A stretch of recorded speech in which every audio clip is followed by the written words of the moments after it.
Picture this, family all around, laughter spilling into the air, gifts stacked high. Then a golden box slides across the table, wrapped to perfection, ribbon neat.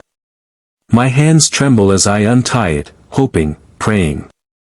The lid opens, nothing. Empty. They hadn't just forgotten me, they erased me. I'm Maren, and this is the story of how one hollow gift set me on a path my family never saw coming. The night should have been magical. My daughter, Clara, had just turned 7. I'd saved for months to give her a small but joyful party, streamers, a homemade cake, her quiet smile lighting up the room.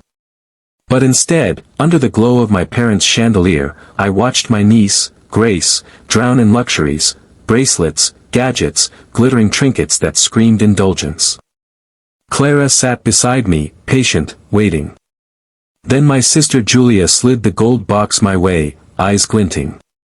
I opened it, breath held, expecting a gesture, a sign they cared for Clara. But it was empty. My mother smirked. My father leaned back, wine glass in hand, and said, "Maren, you've always managed with less." Their laughter echoed, cold as stone. That emptiness wasn't a mistake. It was their verdict. All my life, I'd been the shadow, Julia, the adored child, bathed in endless gifts and forgiveness.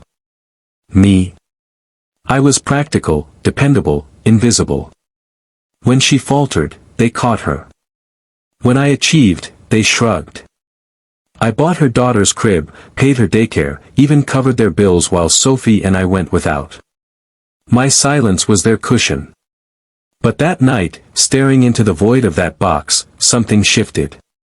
They hadn't just dismissed me, they dismissed Clara. And that was unforgivable. In the quiet of my apartment, Clara asleep beside me, I held that box like a spark. I didn't rage. I didn't cry. I planned. Operation Vanish. The lake cabin I paid for every summer. Cancelled. Refund straight into my account. The family emergency fund I'd kept alive for years. Closed. Every penny rerouted to Clara's future. The car they paraded around as theirs but carried my name on every document. Listed, sold, gone in 2 days. Their world collapsed the moment I stopped carrying it. My phone lit up, Julia demanding answers, my mother crying about unpaid rent, my father suddenly begging. Online, Julia painted herself as the victim. Strangers threw stones at me. I stayed silent.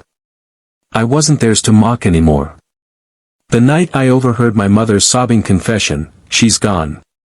She took everything," I knew they finally understood. But they were wrong. I hadn't taken. I had reclaimed. Clara and I escaped to a small mountain lodge. We baked cookies, played games by the fire, laughed until our cheeks hurt. One night, Clara looked at me and whispered, "Mom, you're glowing." And in that moment, I realized, the empty box wasn't cruelty. It was my release. I stopped pouring myself into hands that only took. I showed Clara that love doesn't drain you, it fills you. My family lost the daughter they ignored. But I found my worth. And that is a treasure no box could ever hold. Thank you for listening. Don't forget to subscribe, because sometimes, the emptiest gifts hold the richest lessons.